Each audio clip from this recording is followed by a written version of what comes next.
संविधान की प्रस्तावना। आज देखेंगे संविधान की प्रस्तावना से संबंधित प्रश्न। सबसे पहले समझते हैं कि संविधान की प्रस्तावना क्या है। देखिए, प्रस्तावना संविधान के परिचय अथवा भूमिका को कहते हैं। इसमें संविधान का सार होता है। क्लियर है? संविधान की प्रस्तावना। पहले क्वेश्चन देखते हैं कि भारतीय संविधान की आत्मा किसे कहा जाता है। ऑप्शन नंबर ए प्रस्तावना, ऑप्शन नंबर बी मूल अधिकार, ऑप्शन नंबर सी नीति निर्देशक तत्व, ऑप्शन नंबर डी उपयुक्त सभी। देखिए, भारतीय संविधान की आत्मा किसे कहा जाता है? तो प्रस्तावना को कही जाती है। क्लियर है? भारतीय संविधान की आत्मा किसे कहा जाता है? प्रस्तावना को कही जाती है। क्लियर है? दूसरी क्वेश्चन देखते हैं। दूसरी क्वेश्चन है, भारत में लौकिक सार्वभौमिकता है क्योंकि संविधान की प्रस्तावना आरंभ होती है। फिर से रिपीट करता हूं, भारत में लौकिक सार्वभौमिकता है क्योंकि संविधान की प्रस्तावना प्रारंभ होती है। ऑप्शन नंबर ए हम भारत के लोक शब्दों से, ऑप्शन नंबर बी जनता के जनतंत्र शब्दों से, ऑप्शन नंबर सी जनता के लोकतंत्र शब्दों से और ऑप्शन नंबर डी प्रजातंत्र भारत शब्दों से। देखिए, भारत में लौकिक सार्वभौमिकता है क्योंकि संविधान की प्रस्तावना प्रारंभ होती है हम भारत के लोग शब्दों से। कौन सी? हम भारत के लोग शब्दों से। क्लियर है? आगे चलो देखें। तीसरी क्वेश्चन है तीसरी क्वेश्चन देखते हैं, संविधान के उद्देशिका अथवा प्रस्तावना का संशोधन कितनी बार किया गया। देखिए, संविधान की उद्देशिका यानी प्रस्तावना का संशोधन ऑप्शन नंबर ए 3 बार, option number B 2, option number C 4, option number D 1। आपका आंसर होगा ऑप्शन नंबर डी 1। देखिए, संविधान के उद्देशिका प्रस्तावना का संशोधन 1976 में 42वें संविधान संशोधन में किया गया। अभी आगे हम लोग क्वेश्चन में देखेंगे कि इसमें कौन कौन से शब्द जोड़े गए, किनका समावेशन किया गया उद्देशिका अथवा प्रस्तावना में। देखिए, क्वेश्चन आपके 3 नंबर है कि संविधान के उद्देशिका का संशोधन कितनी बार किया गया। तो एक बार। कब हुआ? 1976 42वें संविधान संशोधन। क्लियर है? अगले क्वेश्चन हम लोग देखेंगे कि 42वें संविधान संशोधन में कौन से शब्द जोड़े गए थे, किन किन शब्दों का समावेशन किया गया था उद्देशिका अथवा प्रस्तावना में, वो आगे के क्वेश्चन में है। क्लियर है? अगले क्वेश्चन, क्वेश्चन नंबर 4, भारत को एक गणराज्य मुख्य रूप से माना जाता है क्योंकि राज्य अध्यक्ष का चुनाव होता है। उससे 15 अगस्त 1947 को स्वतंत्रता मिली थी। उसका अपना लिखित संविधान है। उसकी सरकार संसदीय प्रणाली के अनुरूप है। देखिए, भारत को एक गणराज्य रूप में माना जाता है क्योंकि राज्य अध्यक्ष का चुनाव होता है। क्लियर है? यदि आपसे प्रश्न पूछा जाए कि भारत के एक गणराज्य मुख्य रूप से माना जाता है क्योंकि यहाँ पे राज्य अध्यक्ष का चुनाव होता है। जैसे हम लोग के देश में भारत का राष्ट्रपति हैं तो उनकी चुनाव अप्रत्यक्ष दृष्टिकोण से होती है और उनकी चुनाव 5 सालों के लिए होती है। यानी कि दूसरे शब्द में कह सकते हैं कि गणराज्य जो है वहाँ पे राज्य अध्यक्ष का चुनाव होता है। क्लियर है? ऑप्शन ऑप्शन नंबर ए आपका आंसर होगा। अगले क्वेश्चन की तरफ बढ़ते हैं। क्वेश्चन नंबर 5, धर्मनिरपेक्षता का अर्थ है।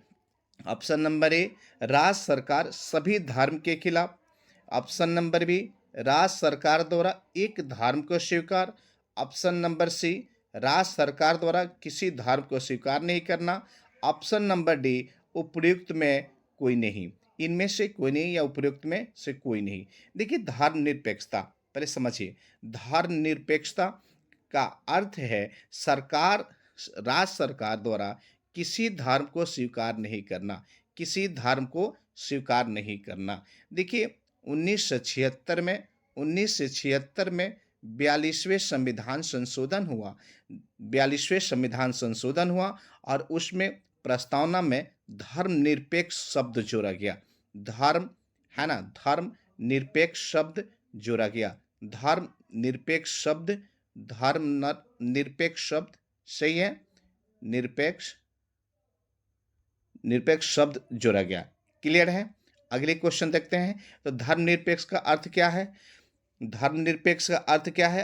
राज्य सरकार द्वारा किसी धर्म को स्वीकार नहीं करना, यानी दूसरे शब्दों में कह सकते हैं राज्य सरकार द्वारा सभी धर्मों को एक समान दृष्टि से देखना, किसी भी धर्म के साथ भेदभाव की दृष्टिकोण न रखना।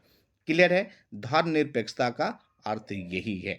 अगली क्वेश्चन की तरफ बढ़ते हैं। क्वेश्चन नंबर 6, निम्नलिखित में से कौन सा शब्द भारत के संविधान की उद्देशिका में नहीं है? रिपीट करता हूं फिर से, निम्नलिखित में से कौन सा शब्द भारत के संविधान की उद्देशिका में नहीं है? ऑप्शन नंबर ए समाजवादी, ऑप्शन नंबर बी पंथ निरपेक्ष, ऑप्शन नंबर सी प्रभुत्व संपन्न, ऑप्शन नंबर डी लोक कल्याण। देखिए निम्नलिखित में से कौन सा शब्द भारत के संविधान की उद्देशिका में नहीं है? तो ऑप्शन नंबर डी लोक कल्याण। देखिए समाजवादी, पंथ निरपेक्ष और राष्ट्र की अखंडता, ये 1976 में 42वें संविधान संशोधन 1976 में हुआ। 42वें संविधान संशोधन कब हुआ? 1976 में। और इनमें समाजवादी, धर्मनिरपेक्ष और राष्ट्र की अखंडता, इन शब्दों का भारत के संविधान की उद्देशिका में समावेश किया गया, यानी भारतीय संविधान के उद्देशिका में इनको ऐड किया गया, सम्मिलित किया गया। क्लियर है? अगले क्वेश्चन की तरफ। क्वेश्चन नंबर 7, भारतीय संविधान के उद्देशिका में परिवर्तन किस संशोधन अधिनियम में किए गए थे? भारतीय संविधान के उद्देशिका में परिवर्तन किस संशोधन अधिनियम में किए गए थे? ऑप्शन नंबर ए 38वें संशोधन अधिनियम 1975, ऑप्शन नंबर बी 40 वर्ष नहीं होगा, यहाँ 40वें होगा, यहाँ पे 40 वर्ष नहीं होगा, यहाँ पे 40वां होगा। ठीक है, संशोधन अधिनियम 1976। और अगली क्वेश्चन है ना 42वें, अगली ऑप्शन है ऑप्शन नंबर सी 42वें संशोधन अधिनियम 1976 और ऑप्शन नंबर डी 44वें संविधान संशोधन अधिनियम 1976। आपके ऑप्शन जो होगा ऑप्शन नंबर सी होगा, ऑप्शन नंबर सी। क्वेश्चन क्या है कि भारतीय संविधान के उद्देशिका में परिवर्तन किस संशोधन अधिनियम में किए गए थे? तो 42वें संशोधन अधिनियम 1976 में। पुनः मैं रिपीट करता हूं इन शब्दों को कि इसमें धर्मनिरपेक्ष, सही है, धर्मनिरपेक्ष, क्लियर है, धर्मनिरपेक्ष, राष्ट्र की अखंडता, ठीक है, राष्ट्र की अखंडता, और तीसरी जो है ना, तीसरी जो है समाजवादी, समाजवादी, इन शब्दों का समावेश किया गया भारतीय संविधान की उद्देशिका में और 42वें संशोधन में किया गया था। और 42वें संशोधन जो हुआ था वो 1976 में हुआ था। क्लियर है? अगली क्वेश्चन की तरफ बढ़ते हैं। क्वेश्चन नंबर 8, निम्नलिखित में से भी दो शब्द कौन से हैं जिनका समावेशन 42वें संशोधन द्वारा संविधान के उद्देश्य क्या में किया गया था? यानी कहने का आशय यह है कि निम्नलिखित में से दो शब्द कौन से हैं जिनका समावेशन भारतीय संविधान के उद्देशिका में 42वें संशोधन में किया गया? पहला ऑप्शन है धर्मनिरपेक्ष लोकतांत्रिक, ऑप्शन नंबर बी प्रभुत्व संपन्न लोकतांत्रिक, ऑप्शन नंबर सी समाजवादी धर्मनिरपेक्ष, ऑप्शन नंबर डी धर्मनिरपेक्ष, सही है, धर्मनिरपेक्ष गणतंत्र। देखिए इससे पहले ही हम लोग बात किए हैं कि 42वें संविधान संशोधन 1976 में हुआ और इसमें 3 शब्दों का समावेशन किया गया था, एक समाजवादी, धर्मनिरपेक्ष और राष्ट्र की अखंडता। आपकी ऑप्शन क्या होगी? ऑप्शन नंबर सी। क्लियर है? फिर से रिपीट कर रहा हूँ, 42वें संविधान संशोधन कब हुई थी? 1976 में। इसमें समाजवादी, धर्मनिरपेक्ष और राष्ट्र की अखंडता, सही है, राष्ट्र की अखंडता शब्द को समावेशन किया गया था, राष्ट्र की अखंडता शब्द का। क्लियर है?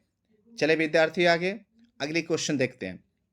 क्वेश्चन नंबर 9, संविधान के अंतर्गत भारतीय लोकतंत्र के आदर्शों को हम कहाँ देख सकते हैं? ऑप्शन नंबर ए भाग 2, ऑप्शन नंबर 3 भाग 3, ऑप्शन ऑप्शन नंबर सी प्रस्तावना, ऑप्शन नंबर डी भाग 4। देखिए संविधान के अंतर्गत भारतीय लोकतंत्र के आदर्शों को हम कहाँ देख सकते हैं? आपकी आंसर होगी सी प्रस्तावना में। देखिए भारतीय संविधान में भागों की संख्या, देखिए भारतीय संविधान में भागों की संख्या 22 है, जिसमें देखिए भाग 2 में नागरिकता का प्रावधान है, भाग 3 में मौलिक अधिकार है, भाग 4 में नीति निर्देशक तत्व है। सही है, आपकी आंसर होगी सी। संविधान के अंतर्गत भारतीय लोकतंत्र के आदर्शों को हम कहाँ देख सकते हैं? ऑप्शन नंबर सी प्रस्तावना। सही है विद्यार्थियों, अगली क्वेश्चन देखते हैं। क्वेश्चन नंबर 10, भारतीय संविधान के भारतीय भारतीय क्वेश्चन नंबर 10, भारतीय संविधान के किस भाग में स्पष्ट रूप से घोषणा की गई है कि भारत एक धर्मनिरपेक्ष राज्य है? मौलिक अधिकार, option number A, option number B संविधान की प्रस्तावना, ऑप्शन नंबर सी संविधान की 8वीं अनुसूची, ऑप्शन नंबर डी राज्य के नीति निर्देशक सिद्धांत। देखिए भारतीय संविधान के किस भाग में स्पष्ट रूप से घोषणा की गई है कि भारत एक धर्मनिरपेक्ष राज्य है? आपका ऑप्शन नंबर बी संविधान की प्रस्तावना। फिर से रिपीट करता हूं, 42वें संविधान संशोधन 1976। सही है, अगली क्वेश्चन की तरफ हम लोग बढ़ते हैं। अगली क्वेश्चन है क्वेश्चन नंबर 11। प्रस्तावना का वह प्रावधान जो सभी व्यस्त वयस्क व्यस्त है, यहाँ पे वयस्क होनी चाहिए, सभी वयस्क नागरिकों को मतदान का अधिकार प्रदान करता है, कहलाता है? ऑप्शन नंबर ए पंथ निरपेक्ष, ऑप्शन नंबर बी प्रजातंत्र, ऑप्शन नंबर सी गणतंत्र, ऑप्शन नंबर डी समाजवाद। देखिए प्रस्तावना का वह प्रावधान जो सभी वयस्क, यहाँ पे आपका यहाँ पे व्यस्त नहीं होगा, यहाँ पे वयस्क होगा, है ना? वयस्क नागरिकों को मतदान का अधिकार प्रदान करता है, कहलाता है प्रजातंत्र, है ना? प्रजातंत्र, ऑप्शन नंबर बी। क्लियर है विद्यार्थियों, अगली क्वेश्चन देखते हैं। समाजवाद का अर्थ है, समाजवाद का अर्थ है सामाजिक नियंत्रण, सामाजिक न्याय, राष्ट्रीयकरण, सामाजिक स्पर्धा। देखिए समाजवाद का अर्थ जो है ये है सामाजिक न्याय। समाजवाद का अर्थ क्या भाई? सामाजिक न्याय। क्लियर है दोस्त, आगे देखते हैं। गणतंत्र होता है केवल एक लोकतांत्रिक राज्य, अध्यक्षीय अध्यक्षीय पद्धति शासन वाला राज्य, संसदीय पद्धति शासन वाला राज्य, राज्य जहां पर अध्यक्ष वंशानुगत रूप से न हो। देखिए गणतंत्र, गणतंत्र उसे कहा जाता है वैसे राज्य जहां पर अध्यक्ष जो है वंशानुगत रूप से नहीं होंगे, उनकी चुनाव होगी, वो चुनाव की पद्धति अप्रत्यक्ष या अप्रत्यक्ष हो सकती है। आपकी ऑप्शन नंबर डी, आपका ऑप्शन नंबर क्या होगा भाई? डी, आपके ऑप्शन नंबर डी कि राज्य जहां पर अध्यक्ष वंशानुगत रूप में ना हो उसको हम लोकतंत्र में कंसीडर करते हैं, है ना? चले क्वेश्चन नंबर अगले क्वेश्चन की तरफ, क्वेश्चन नंबर 14। 42वें संविधान संशोधन अधिनियम 1976 द्वारा प्रस्तावना में किस शब्द को नहीं जोड़ा गया? पहली शब्द समाजवादी, धर्मनिरपेक्ष, गुटनिरपेक्ष, एकता और अखंडता। देखिए हम लोग कुछ पहले थे 42वें संविधान संशोधन में कि इसमें 42वें संविधान संशोधन 1976 में हुई, जिनमें 3 शब्दों जोड़े गए थे। उनमें मुख्यतः समाजवादी, धर्मनिरपेक्ष और एकता एकता और अखंडता। परंतु आपके क्वेश्चन क्या कहता है कि कौन से शब्द नहीं जोड़े गए थे? आपका आपके ऑप्शन नंबर होगा सी गुटनिरपेक्ष। सही है भाई, तो कौन कौन से शब्द जोड़े गए थे 42वें संविधान संशोधन 1976 में? समाजवादी, धर्मनिरपेक्ष, एकता और अखंडता। सही है विद्यार्थियों, अगली क्वेश्चन देखते हैं। Question number 15। कल्याणकारी राज्य का उद्देश्य है कल्याणकारी राज्य का उद्देश्य है अधिकतम संख्या का अधिकतम कल्याण सुनिश्चित करना। ऑप्शन नंबर बी, कमजोर वर्गों के कल्याण का प्रबंध करना। ऑप्शन नंबर सी, सभी नागरिकों को स्वास्थ्य सुविधा प्रदान करना। इनमें से कोई नहीं, ऑप्शन नंबर डी। देखिए, कल्याणकारी राज्य का उद्देश्य कम कमजोर वर्गों की कल्याण का प्रबंध करना। कल्याणकारी राज्य का उद्देश्य क्या है? कमजोर वर्गों के कल्याण का प्रबंध करना। ओके।